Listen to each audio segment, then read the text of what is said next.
શહેર ખૂબ વિકસિત શહેરમાંનું એક સિટી છે, ત્યારે શહેરના ગાર્ડનો બન્યા બેફામ।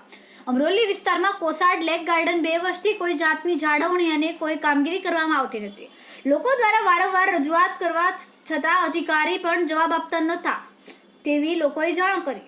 અમરોલી વિસ્તાર કોસાડ લેક ગાર્ડનમાં મોટા પ્રમાણમાં બેદરકારી જોવા મળી હતી, જેમાં નાના બાળકોને જીવના જોખમે પ્રવેશ કરવો પડી રહ્યો છે। જેમાં ખુલ્લા વીજ વાયર, પાણીના ખાબોચિયા, નાના બાળકોના રમવા માટેના સાધન ખૂબ મોટા પ્રમાણમાં જોખમી હાલતમાં જોવા મળ્યા હતા।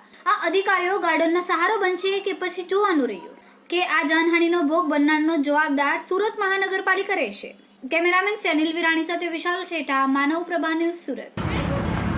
કોસાડ લેક ગાર્ડનમાં કેટલા વર્ષથી આવી કન્ડિશનમાં ચાલુ છે, તો તમે જણાવો ને। આપણે રોજ જ અહીંયા આવીએ છીએ, મેં અને મારો ફ્રેન્ડ અમે રોજ જ જોઈએ છીએ, એટલે રોજ જ જોઈએ છીએ। 2-3 વર્ષથી આમ આવીએ છીએ ને અહીંના હિંચકા અને જે લસણપટ્ટી છે તે છોકરાઓ માટે જરાક તૂટેલી અને ભાગેલી હાલતમાં છે, તો તેમને ઈજાગ્રસ્ત કરી શકે છે। અને અહીંના મચ્છરનું પ્રભાવને જરાક વધારે છે અને તળાવનું પાણી ગંદુ રહે છે ને બીજી બધી સમસ્યા ઘણી બધી છે।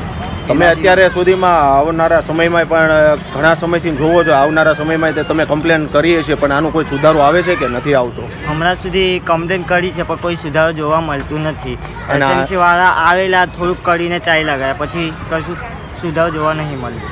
એસએમસી વાળા તમે જવાબ આપો છો તો કોઈ જાતનો હિંચકામાં કઈ સુધારો નહીં થયો હજુ સુધી કાંઈ। બરાબર। અમારા વિડીયોની નવી અપડેટ મેળવવા માટે સબસ્ક્રાઇબ કરો માનવ પ્રભા ન્યૂઝ ચેનલને, બેલ આઇકન ક્લિક કરો લેટેસ્ટ વિડીયો સૌથી પહેલા મેળવવા માટે।